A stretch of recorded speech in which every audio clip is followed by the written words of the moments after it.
नमस्कार दोस्तों, आप देख रहे हैं न्यूज तूफान, जहां खबरें मिलती है सबसे तेज और सबसे सटीक। चलिए जानते हैं बिहार की 25 बड़ी खबरें। बिहार सरकार ने स्नातक बेरोजगार युवाओं के लिए नई योजना लाई है। 20 से 25 साल के युवाओं को अब हर महीने 1000 की आर्थिक सहायता दी जाएगी। यह मदद अधिकतम 2 साल तक मिलेगी। सरकार ने स्टूडेंट क्रेडिट कार्ड योजना में बड़ा बदलाव किया। अब सभी छात्रों को लिए गए शिक्षा ऋण पर कोई ब्याज नहीं देना होगा। इससे उच्च शिक्षा लेना आसान होगा। दरभंगा जिले के सारा मोहम्मद गांव में डायरिया फैला है। करीब 150 लोग बीमार हो गए हैं और 2 लोगों की मौत हो चुकी है। स्वास्थ्य विभाग ने तुरंत राहत कैंप लगाया गया है।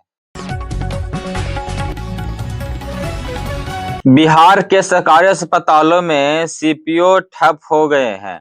जूनियर डॉक्टर 3 साल की सेवा बंधन अवधि घटाकर 1 साल करने की मांग को लेकर हड़ताल पर चले गए हैं।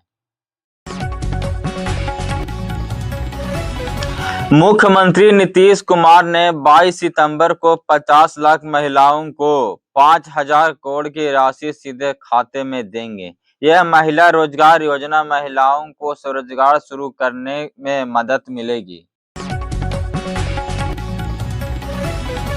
चुनाव आयोग ने बिहार की 15 राजनीतिक पार्टियों को सूची से हटा दिया है। वजह है कि उन्होंने पिछले 6 साल में कोई चुनाव नहीं लड़ा है। भाजपा ने विधानसभा चुनाव से पहले पहली बार अवैध घुसपैठियों को चुनावी मुद्दा बनाया है।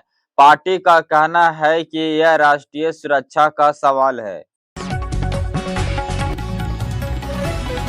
गृह मंत्री अमित शाह ने विपक्ष पर हमला बोला। उन्होंने कहा कि विपक्ष सत्ता में आया तो बिहार के कई जिले अवैध घुसपैठियों से भर जाएंगे।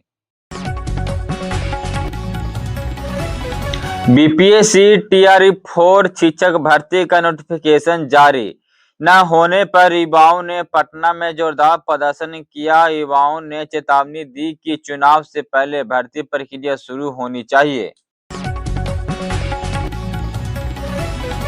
ग्रामीण कार्य मंत्री अशोक चौधरी ने कहा कि आगामी चुनाव विकास की रफ्तार तेज करने का अवसर है। सरकार बिजली, सड़क और बजट सुरक्षा का जनता के सामने रखेगी।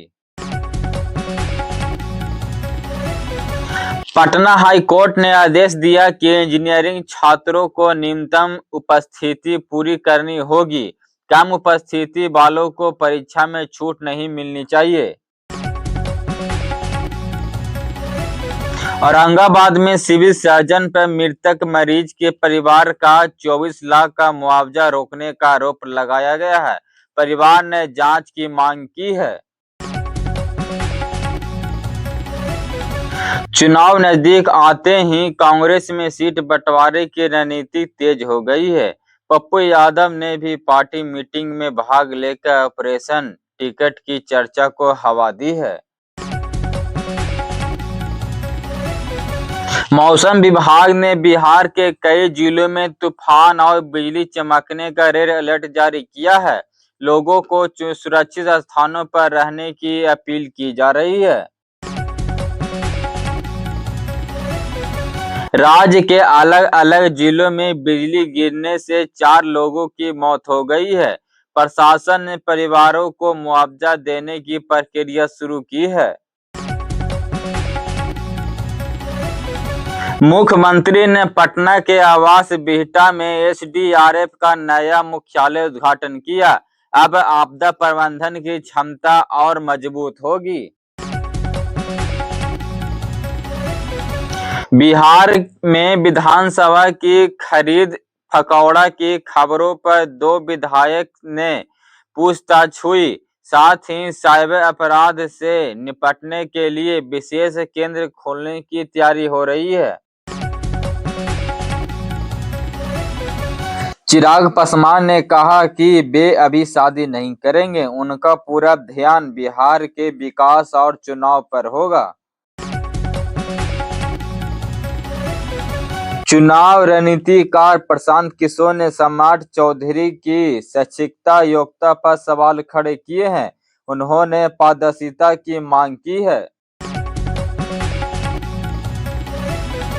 बीपीसीएल प्रोजेक्ट साइबर पर समस्तीपुर में फायरिंग की घटना हुई, इसमें एक मजदूर घायल हुआ है। पुलिस मामले की जांच कर रही है। प्रधानमंत्री के जन्मदिन पर चल रहे सेवा पखवाड़े में बिग बॉक्स विजेता बिंदु द्वारा सिंह ने पटना में रक्तदान कर योगदान किया है। बिहार के सरकारी स्कूलों में 8 लाख बच्चों को अब तक नई किताबें नहीं मिली है। इससे छात्रों की पढ़ाई और परीक्षा दोनों प्रभावित हो रही है।